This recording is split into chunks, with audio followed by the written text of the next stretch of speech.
What was the first thing that came to your mind as soon as you saw the Egyptian flag? The pyramids. And that's what everyone mentioned as soon as I told them I'm from Egypt. I'm Bilal, a regular Egyptian boy that's just used to knowing the pyramids as one of the seven wonders of the world. Nothing more. Which is kind of embarrassing.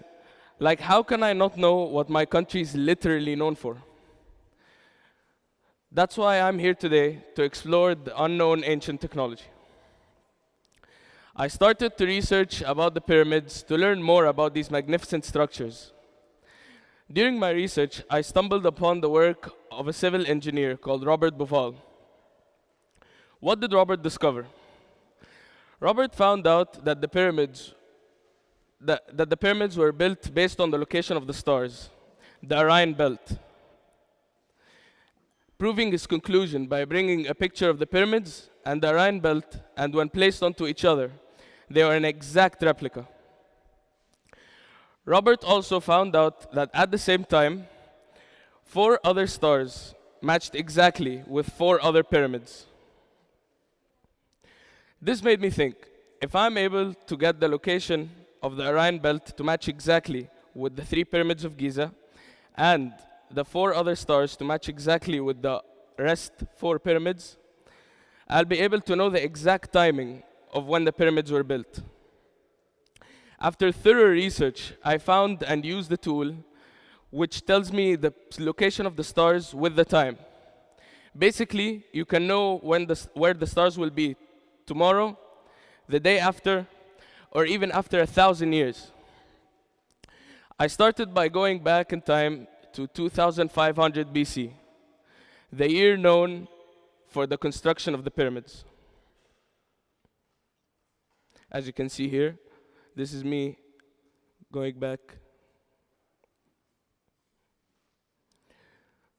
And I found out that the Orion Belt was at 10 degrees, not 45 like the pyramids.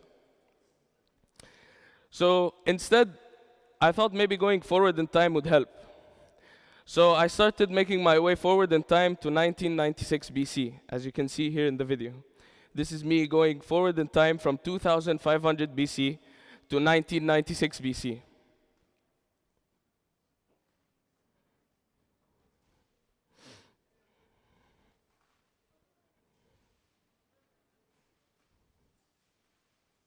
But I noticed that the angle of the Orion Belt was decreasing, which wasn't what I wanted. So my curiosity killed me, and my passion to learn more made me keep going back in time to 3500 BC, the year known for the inception of the ancient Egyptian civilization. The stars were still not aligned. As you can see here, I'm going back in time from 2500 BC to 3500 BC.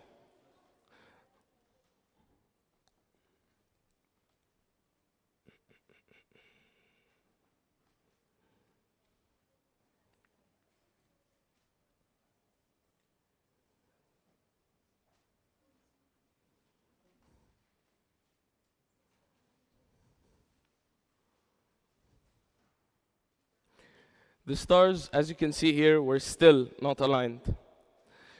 I kept going back further in time and back further and further till I reached 10,500 BC, as you can see in this video that will play right now.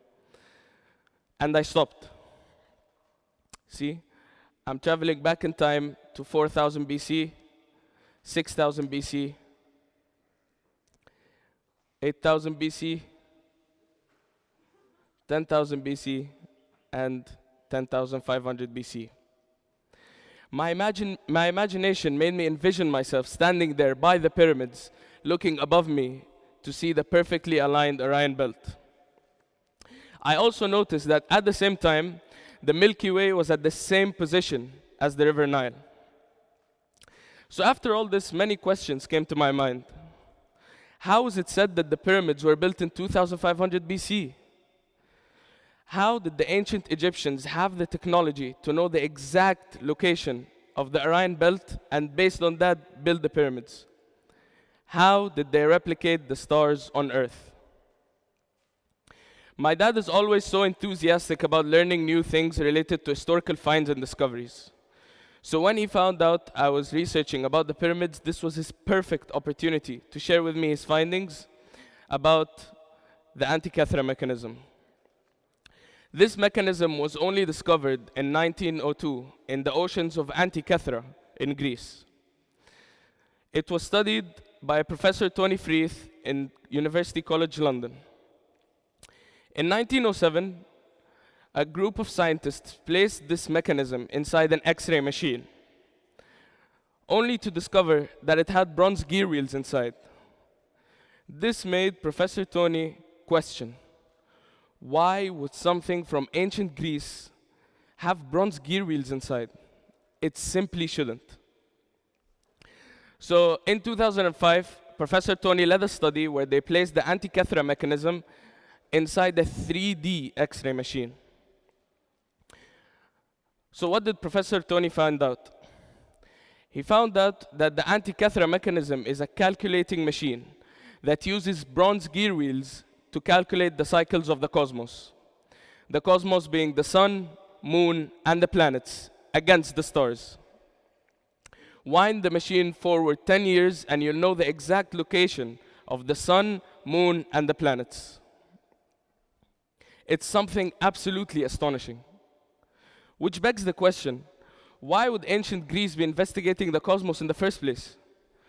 How did they engineer such a device with the limited resources they had?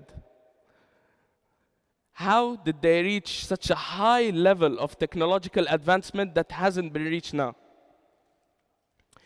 This also shows that there was something special about the cosmos that made them make such a thing.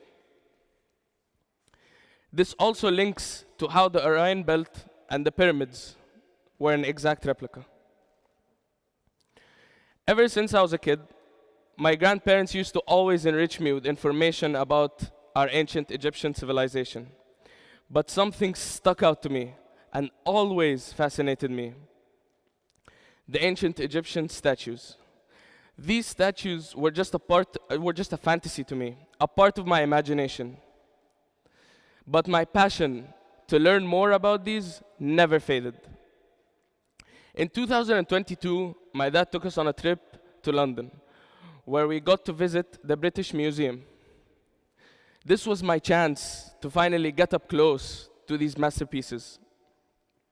Just standing there and looking at these statues was mind-blowing. But when I got a closer look, a thought kept floating in my head. How were these statues sculpted by hand? See, we were always told that ancient civilizations used copper chisels and stone tools to carve out their own statues, and that all their artifacts were carved out by hand.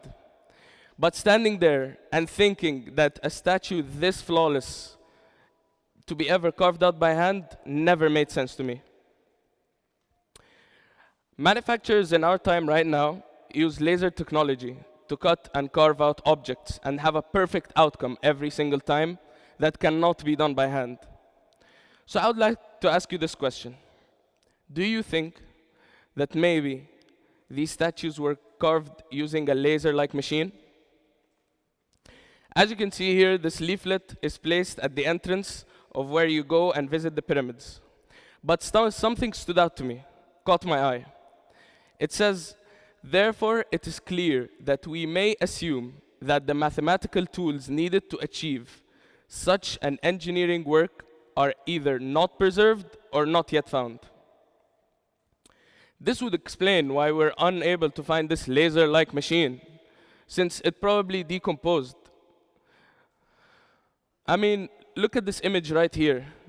The statue is literally perfect on both sides. The right side is an exact copy of the left side, without any mistake. And to ever think that this was carved out by hand, there would at least be some noticeable defects. But I don't think there is. So, and if you look at what's left from the ancient Egypt, it's all stone, bricks, or materials that cannot be decomposed. But my story doesn't end here. Today, I just shared my simple passion for historical artifacts, which I'm still studying, not only to praise the extraordinary history, but also to praise the extraordinary human brains. So I would like to conclude my talk with one final, simple but meaningful question. Do you still think that ancient civilizations used copper chisels and stone tools to carve out timeless artifacts? Thank you.